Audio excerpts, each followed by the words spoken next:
এই কোরআনুল কারীম কি কোনো দুনিয়ার নেতার, কোনো নেত্রীর, কোনো চান্দাবাজের, কোনো দখলদারের?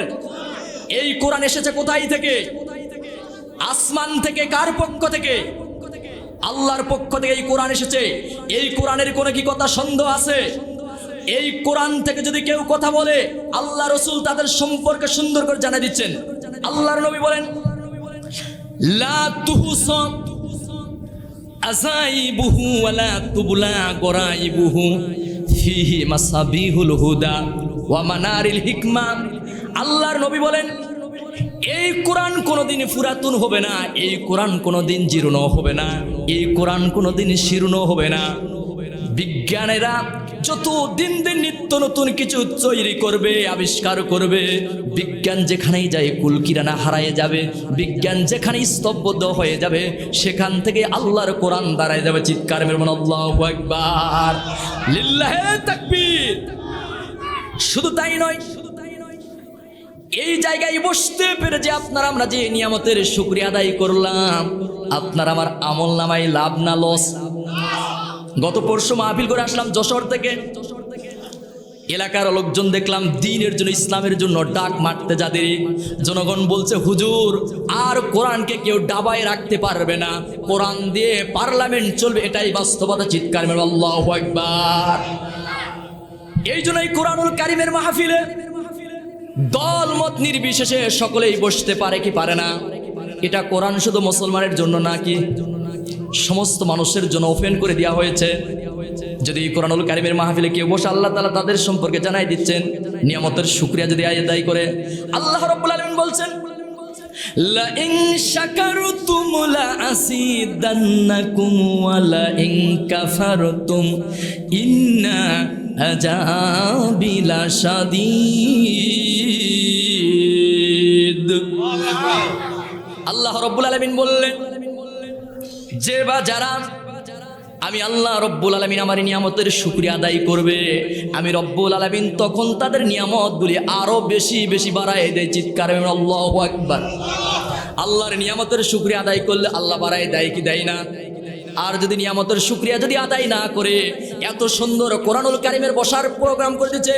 এমন একটা সময় ছিল যেই বাংলাদেশে কোরআনুল কারীমের কথা বলতে গেলে থানায় পারমিট নেওয়া লাগতো। কথা বলেন ঠিক কিনা? কিন্তু ওপেন করে দিয়েছে, এই পরিবেশ করে দিয়েছেন, তিনি হলেন কে?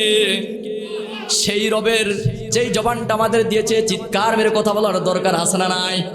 এজন্য আল্লাহ রাব্বুল আলামিন কোরআনুল কারীমের মধ্যে সুন্দর করে সেই কথাগুলি সুন্দর করে রব ঘোষণা দিচ্ছে, জানায় দিচ্ছে। এই জন্য যদি নিয়ামতের শুকরিয়া আদায় করে, আল্লাহ তাআলা বলছে তাদের নিয়ামতগুলি আরো বাড়ায় দেয়। আর যদি নিয়ামতের শুকরিয়া আদায় না করে, ইন্না আযাবি লাশাদীদ, তাদের জন্য অত্যন্ত কঠিনতম যন্ত্রণাদায়ক শাস্তি অপেক্ষা করতেছে। এ কথা কার? রিজিকের মালিককে। তো অনেক সময় কিছু লোক বলে, আমার যদি ভিসিবির কার্ড যদি না হতো হুজুর আমি মারাই যেতাম। বলে নাউজুবিল্লাহ। অনেক লোক বলে, আমার যদি দুধের গাইটা না থাকতো হুজুর আমি তো পরিবারে মারাই যেতাম। বলে নাউজুবিল্লাহ। দুধের গাই কি বাঁচানোর মালিক? আরে বাঁচানোর মালিক কে? বাঁচানোর মালিক একমাত্র কেবলমাত্র সেই রব। এই জন্য আল্লাহ রাব্বুল আলামিন বলছেন, বান্দা তুমি রিজিকের পিছনে তুমি দৌড়ায় না। আজকে আমরা সমাজের মানুষ বেকায়দায় পড়ে গেছি, আমাদের সিদ্ধান্তটা পাল্টাতে হবে। আমরা রিজিকের পিছনে দৌড়াই, রিজিকের পিছনে যদি না দৌড়ায়া আমরা রিজিকের মালিকের পিছনে যদি দৌড়াই, রিজিক রটো আপনার আমার পিছনে দৌড়াবে। কথা বলেন আল্লাহু আকবার। অনেক লোকজন আমাদেরকে বলে, হুজুর আপনারা খালি খাওয়ার দাওয়াত পান, আমরা পাই না কেন? আমি বললাম, বেকায়দা তো ভেজাল করছেন আপনার একটা জায়গায়। আপনার শুধু খালি খাওয়ার দাওয়াত খুঁজতেছেন, যেন দাওয়াত পান না। আর আমরা দাওয়াত না খুঁজি, দাওয়াত এমনিতে চলে আসে। রিজিকের মালিক আল্লাহর যদি, ওই মালিকের যদি কাজ করে, অটো আপনার পিছনে খাবার ছুটে আসবে। বলে আল্লাহু আকবার। এই জন্য বলছিলাম বন্ধুগণ, আল্লাহ রাব্বুল আলামিন বলছে, বান্দা কেবলমাত্র শুধুমাত্র রিজিকের দায়িত্ব আমি আল্লাহ নিজেই নিয়েছি। আল্লাহ তাআলা রিজিকের ব্যবস্থা আপনাকে করে দিবে। আল্লাহ রাব্বুল আলামিন বলছেন, ওয়া মা মিন দাব্বাতিন ফিল আরদি ইল্লা আলাল্লাহি রিজকুহা। আল্লাহ রাব্বুল আলামিন বলছে, বান্দা 7 তবক মাটির নিচে, পানির নিচে যদি একটা পিপিলিকাও থাকে, আমি রব্বুল আলামিন তার খাদ্যের সরবরাহ করে দেব। আল্লাহু আকবার। তাহলে রিজিকের ব্যবস্থা করে দেন তিনি হলেন কে? দুনিয়ার কোনো মানুষ আপনার আমার রিজিকের মালিক হতে পারে না।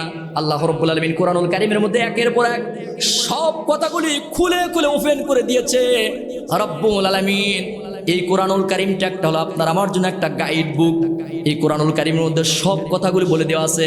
আপনার পরিবার কেমনে চালাবেন, নিজের মেয়েকে কেমনে কোন রাস্তায় কোন পথে চলাবেন, আপনার সমাজ কেমনে চালাবেন, রাষ্ট্র কেমনে চলাবেন, দেশ কেমনে চালাবেন, এমন কথা মনে হয় এই কোরআনুল কারীমের মধ্যে বলা নাই। কি আছে সন্দেহ নাকি? বলা আছে না নাই? সব কথাগুলি খুলে খুলে বলে দিচ্ছে আল্লাহ রাব্বুল আলামিন। বলছেন বান্দা সব কথাগুলি আমি কোরআনুল কারীমের মধ্যে বলে দিয়েছি। জন্ম থেকে শুরু করে নিয়া কবর পর্যন্ত, রান্নাঘর থেকে শুরু করে নিয়া পার্লামেন্ট পর্যন্ত যা প্রয়োজন আমি আল্লাহ রাব্বুল আলামিন সব কথাগুলি এই কোরআনুল কারীমের মধ্যে বলে দিয়েছি। বলুন আল্লাহু আকবার। এজন্য সম্মানিত দিনী মুসলিম ভাইরা, আপনাদের সামনে দেখছেন আমার সম্মানিত ভাইরাল আলতাফ চাচা বসেছে। বলুন আল্লাহু আকবার। যে আলতাফ চাচা ভাইরাল ব্যক্তি, তিনি যদি কোরআনুল কারীমের মাহফিলে আসতে পারে, হতভাগা কপাল পোড়া জাতি আগুন এই কোরআনের মাহফিলে। আলতাফ চাচা ভাইরাল একজন ব্যক্তি, তিনি এই কোরআনের মাহফিলে বসে পড়েছে। এলাকার মানুষ কোথায় ঘুমিয়ে আছেন? এখনো কোরআনুল কারীমের মাহফিলে যারা আসতে পারেন হতভাগা জাতি। সম্মানিত বন্ধুগণ, বলছিলাম আল্লাহ রাব্বুল আলামিন এই কোরআনুল কারীমের মধ্যে সব কথাগুলি খুলে খুলে বলে দিয়েছেন। রব্বুল আলামিন বলছেন ওয়া মান ইয়াবতাগি গায়রাল ইসলামি দীনান ফালাই ইকবালা মিনহু ওয়া হুয়া ফিল আখিরাতি মিনাল খাসিরিন।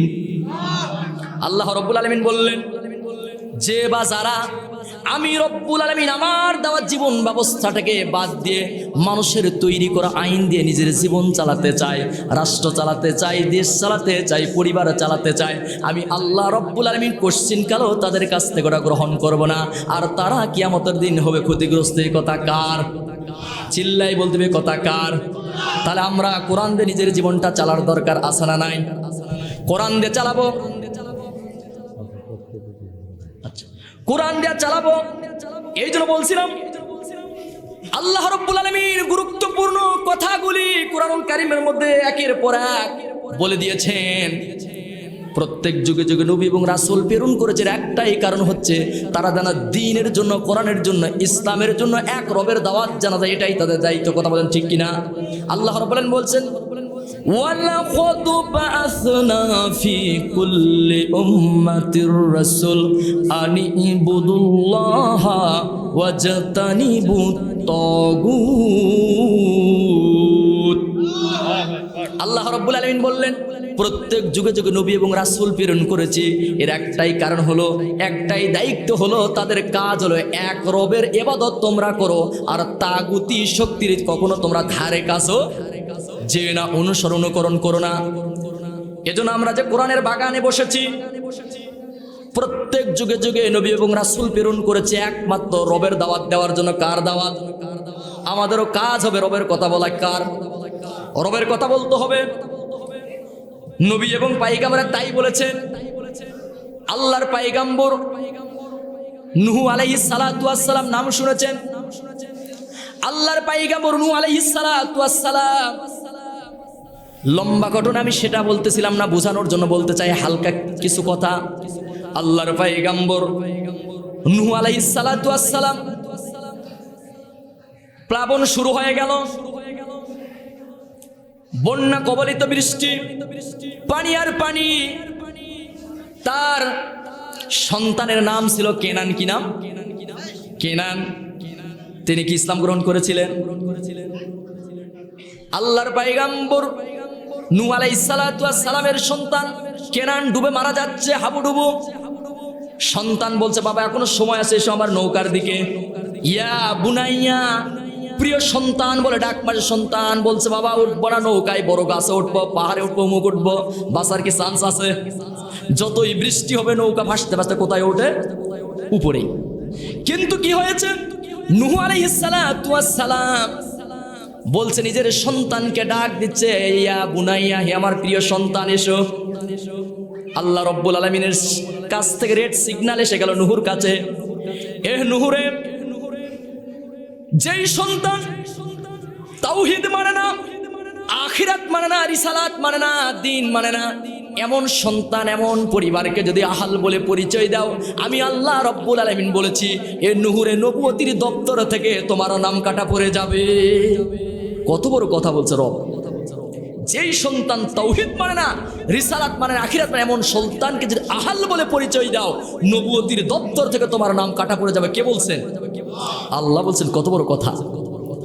এমনও ভাবছেন যে আমার বাড়িতে 5 জন ব্যক্তি, 3 জন নামাজ পড়ি আর 2 জন পড়ে না, এই 3 জন মনে হয় ওকে জান্নাতের রাস্তায় নিয়ে যাওয়া সম্ভব নয়। আপনাকেও সঠিক রাস্তায় ইস্তেকামাত থাকতে হবে। এজন্য বলছিলাম আল্লাহ রাব্বুল আলামিন কোরআনুল কারীমের মধ্যে সুন্দর করে বলছেন, বান্দা তুমি অহংকারী তাকব্বুরি করো না। তুমি ক্ষমতা পেয়ে তুমি ক্ষমতার পাহাড়ে তুমি বড় ভাব দেখায় না। আমি কত বড় কোটিপতি, কত বড় ক্ষমতাধরকে ওই সাম্রাজ্যের আসন থেকে ওই একদম গাছতলায় বাসতলায় বসাই দিয়েছি। কথা বলেন ঠিক কিনা? আল্লাহ রাব্বুল আলামিন বলছে, বান্দা তোমাকে সামান্যতম জ্ঞান দিয়েছি। রব্বুল আলামিন বলছেন, ওয়া মা উতিতুম মিনাল ইলমি ইল্লা কলিলা। আল্লাহ রব্বুল আলামিন বললেন, বান্দা সামান্য তোমার ইলম জ্ঞান তোমাদেরকে আমি রব্বুল আলামিন দিয়েছি। সামান্য তুমি ইলম দিয়েছে। এই জ্ঞান পাওয়ার পরে হলাম কি? আজকে যুবকরা ইতিমের মতো চৌরাস্তার মোড়ে ঘুরে আসে না নাই? ও যুবকেরা আসুন ইসলামের পথে। আজকে যুবকদের রক্ত ইসলামের ফাউন্ডেশন ভিত্তি। যুবকরা এত বড় একটা মোবাইল ফোন পাইলে মনে করে কি আমার জীবন মনে হয় ধন্য। কি বলেন? আহারে যুবক, আসুন। যুবকরা মেলায় কেন সময়গুলো নষ্ট করতেছেন? আজকে যুবকরা ইসলামের ছায়াতলে আসতেছে। আল্লাহ রাব্বুল আলামিন কোরআনুল কারীমের মধ্যে সুন্দর করে রব্বুল আলামিন বলছে, বান্দা তুমি ইসলামের পথে যদি থাকো, ইস্তেকামত যদি থাকো, আল্লাহর পথে যদি থাকো, আল্লাহ রাব্বুল আলামিন বলছেন, ওয়া জান্নাতুন আরদুহা কাআরদিস সামাই ওয়াল আরদ। আল্লাহ রাব্বুল আলামিন বললেন, বান্দা আল্লাহর রাস্তায় যদি জীবন দাও, রবের রাস্তায় যদি জান দাও, এমন একটা জান্নাত পাবে যেই জান্নাতের বিশালতা আসমান এবং জমিনের চাইতে আরো অনেক গুণ বেশি। বল আল্লাহু আকবার। আল্লাহ রাস্তায় যদি জীবনটা যদি আমরা দিতে পারি, এমন একটা জান্নাত পাবো যে জান্নাতের বিশালতা আসমান এবং জমিনের চাইতে অনেক গুণ বেশি বড়। ওই জান্নাতে যাওয়ার জন্য আমাদের মন চাই কি চাই না? কিন্তু আবার এমন কিছু লোক আছে মাঝে মধ্যে গান গায়, দিলে বড় জ্বালা রে পাঞ্জাবিওয়ালা আসনা নাই। ওর যত জ্বালা, হুজুরদের দেখলে জ্বালা, এমন লোক সমাজে আসনা নাই। অথচ উনি মারা গেলে ওই হুজুরি জানাজা করা লাগে, ওর মেয়ের বিবাহ ওই হুজুরেরই দরকার। তারপরেও দেখবেন ওই হুজুরের জন্য 4 স্টলে বসে 14 গোষ্ঠীর সমালোচনা করে, এমনও আল্লাহর বান্দা আসনা নাই। তো আপনাদের এলাকায় হয়তো নাই, এদিকেও আছে নাকি? এই দা আলতাফ চাচা কোচা হুজুর এইদিকে বেশি। সম্মানিত বন্ধুগণ, বলছিলাম রব্বুল আলামিন সেই কথাগুলি কোরআনুল কারীমের মধ্যে সুন্দর করে একের পর এক কথাগুলো বলে দিচ্ছে। বান্দা একটু দিলের কান দিয়ে শুনুন, মালাকুল মউত অবশ্যই আসবে। মৃত্যু থেকে আপনি আমি কেউ রেহাই পাবো। মরণ যদি হয়, মরতেই যদি হয়, মরণের মতো মরার দরকার আছে না নাই? আজকে আমরা দুনিয়াকে কামড়ায় ধরেছি। দুনিয়াকে কামড়ায় ধরলে দুনিয়া অটো আপনা আমাকে ফাঁকি দিয়ে চলে যাবে। আল্লাহ রাব্বুল আলামিন কোরআনুল কারীমের মধ্যে রব্বুল আলামিন সুন্দর করে জানিয়ে দিচ্ছে, এটি এমন একটি গাইড বুক। এই কোরআনুল কারীমের মধ্যে কোনো সন্দেহ নাই, কোনো ভুলও নাই। এই কোরআন থেকে যেই লোকগুলি কথা বলবে সেই কথাগুলি হবে নির্ভেজাল সঠিক। রব্বুল আলামিন সেই কথাগুলি একের পর এক বলে দিচ্ছে। আল্লাহর নবী বলছেন, মান ক্বালা বিহি সাদাকা ওয়া মান আমিলা বিহি উজিরা ওয়া মান হাকামা বিহি আদালা ওয়া মান দাআ ইলাইহি হুদিয়া ইলা সিরাতিম মুস্তাকিম। আল্লাহর নবী বলেন, যে লোক কোরআন থেকে কথা বলে সে লোক সত্য কথা বলে। যে লোক কোরআনের উপর আমল করে সে এর নাই ন্যায্য পাওনা পাবে, সে এর ন্যায্য প্রাপ্য পাবে। যে ব্যক্তি কোরআনের দিকে মানুষকে আহ্বান করলো সে যেন সঠিক পথের দিকে আহ্বান করলো।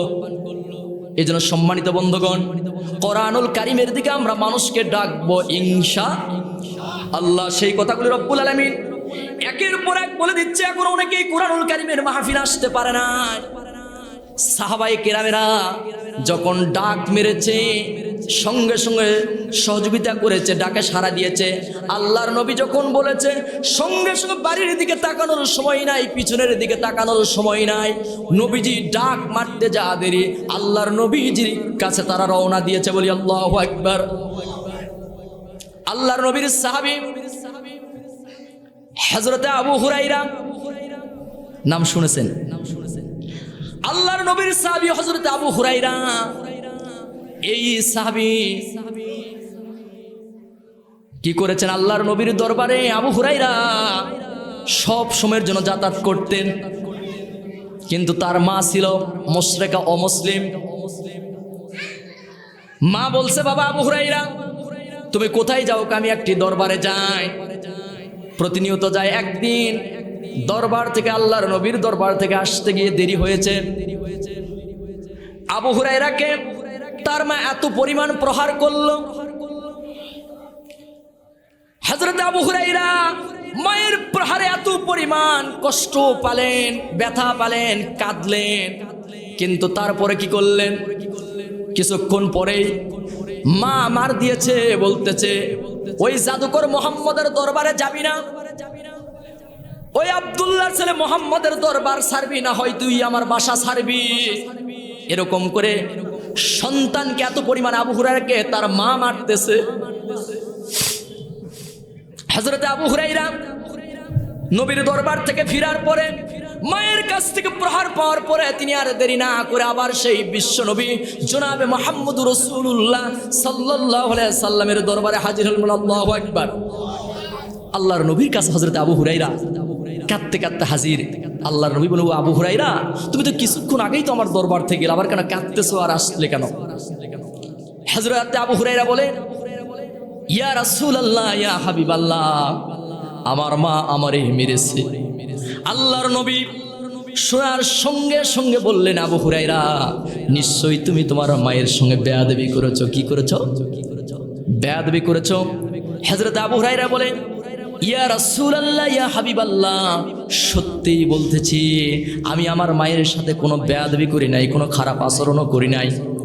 তে কি করেছো? তোমার মা তোমাকে মেরেছে। হযরত আবু হুরায়রা বলেন, আল্লাহর নবী আপনার দরবারে আসি, এই জন্য বাসায় ফিরতে একটু দেরি হয়েছে। আমার মা আমাকে এত পরিমাণ প্রহার করতেছে, মারতেছে আর বলতেছে, আবু হুরায়রা হয় তুই আব্দুল্লাহর ছেলে মুহাম্মদ ওই জাদুকরের দরবার ছাড়বি, নচেৎ তুই আমার বাড়ি ছাড়বি। এত পরিমাণ আমাকে প্রহার করতেছে। ইয়া রাসূলুল্লাহ, ইয়া হাবিবাল্লাহ, আমি আবু হুরায়রা আপনার দরবারে কোনো বিচার মায়ের জন্য নিয়ে আসি নাই, কোনো নালিশ করার জন্য আসি নাই। আপনি আমার মার জন্য রবের কাছে একটু দোয়া করেন। রব্বুল আলামিন, আমার মা মুশরিকা, আমার মা অমুসলিম, রব্বুল আলামিন এর কাছে দোয়া করুন আমার মাকে যেন আল্লাহ রব্বুল আলামিন যেন ইসলামের পথে যেন কবুল করে, পড়ুন আমিন। আল্লাহর নবী কি করলেন? আবু হুরায়রার মার জন্য দোয়া করতেছে। হযরতে আবু হুরায়রা রাসূলের দোয়া করা দেখে হযরতে আবু হুরায়রা তিনি কি করলেন? রাসূলের দোয়া শুরু হয়ে গেছে, তিনি বাড়ির দিকে দৌড়াচ্ছে, চিৎকার মেরে বলেন আল্লাহু আকবার। আল্লাহর নবী তার মায়ের জন্য দোয়া করতেছে, আর আবু হুরায়রা তিনি কি করছে? বাড়ির দিকে দৌড়াচ্ছে। এত একটা ভদ্র সাহাবী রাস্তা দৌড়াচ্ছে বাড়ির দিকে। প্রতিমধ্যে অন্যান্য সঙ্গী সাথী সাহাবীরা প্রতিমধ্যে তার জামাকে টেনে ধরলেন, আবু হুরায়রা তুমি এমন করে পাগলের মতো কেন তুমি দৌড়াচ্ছ?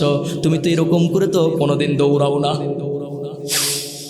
হযরত আবু হুরায়রা বলছে, ও সাহাবীরা, ও সঙ্গী সাথীরা, তোমরা আমাকে দৌড়াতে দাও, দৌড়াতে দাও না। তারা তাকে ছাড়ে নাই। বলতেছে, আবু হুরায়রা তোমাকে ছাড়বো না, তুমি কেন দৌড়াতেছো?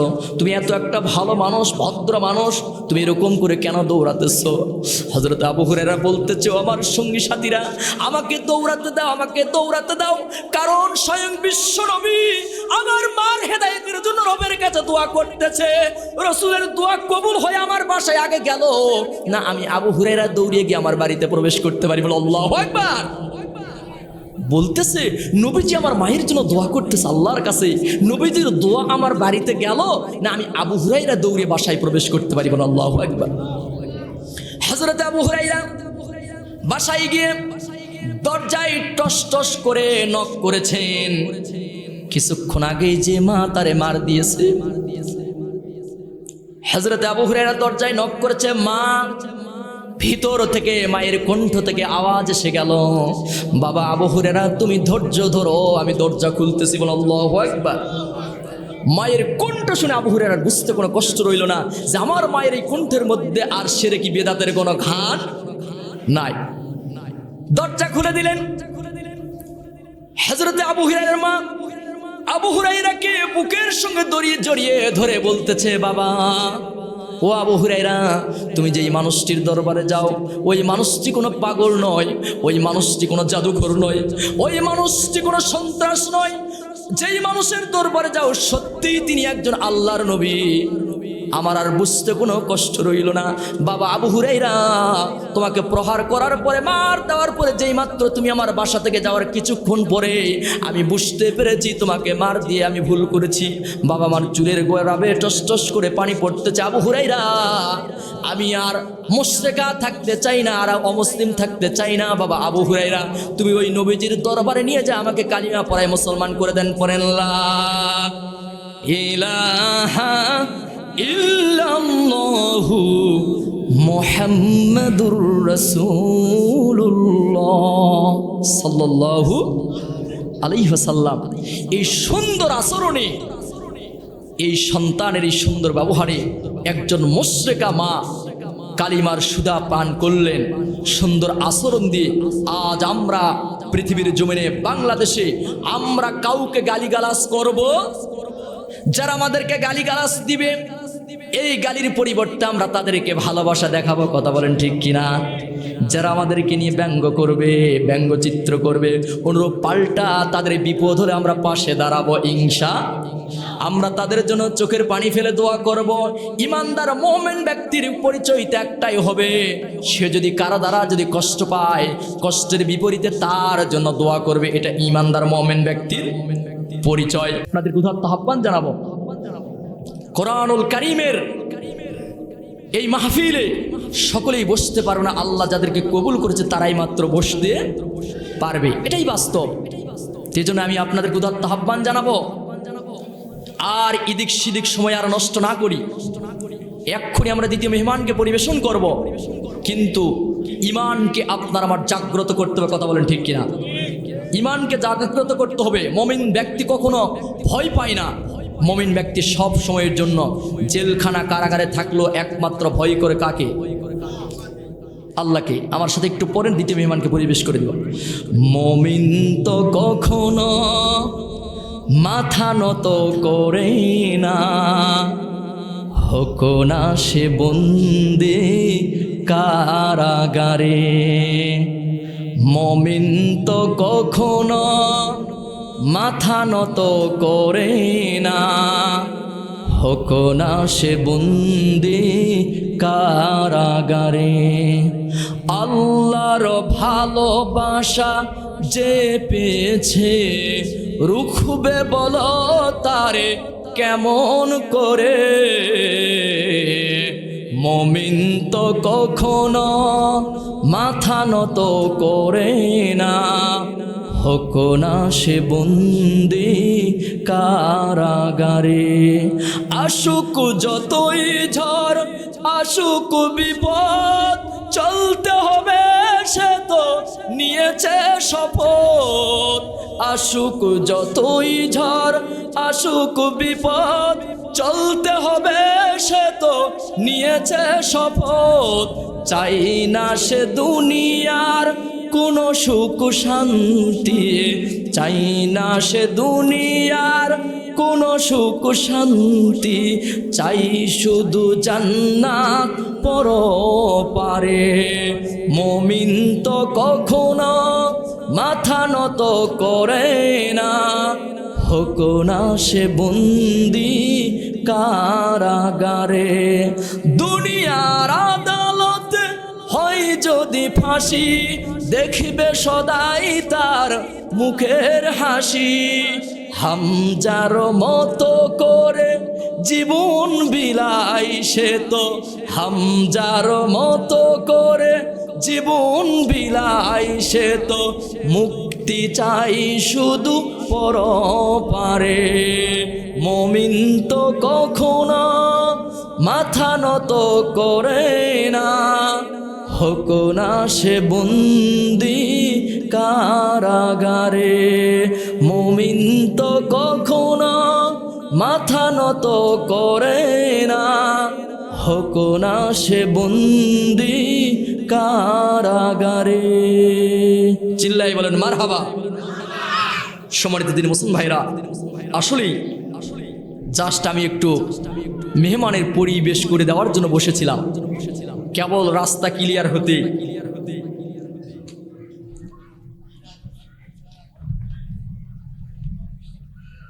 আল্লাহ সুবহানাহু